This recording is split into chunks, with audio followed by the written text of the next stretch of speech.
One of those little states. Okay, so let's talk about your book. You talk about the federal government saying something I've said for years. The federal government's doing too much. They've got to give a lot more responsibility back to the states.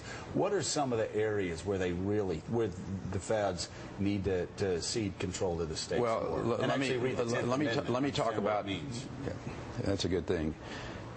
Getting away from the Constitution is really what this book is about. It's a book about freedom. It's freeing the people of this country from a federal government that has grown monstrously big and taken those rights and privileges away from the people, away from the states, and consolidated them in Washington, D.C. What are some areas? Well, I'll give you a couple of great examples of when you look at environmental laws.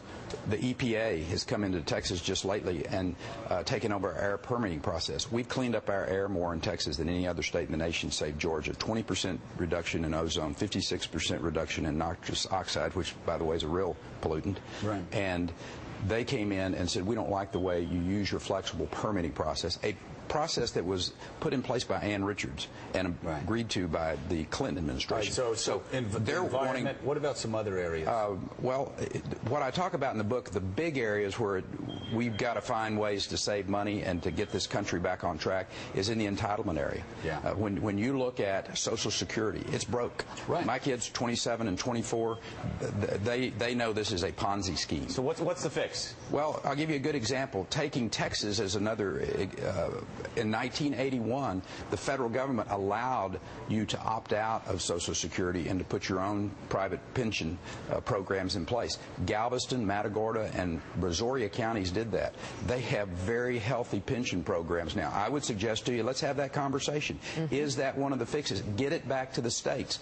Why is the federal government even in the pension program or the health care delivery program? Let the states do it. I'll promise you, Bobby Jindal over in Louisiana, he'll come up with some great and effective ways and money-saving ways to deliver health care in Louisiana. And governors will look around, they'll go, you know what, that's a good idea. That'll work in our state, and they'll go get it and put it in their states.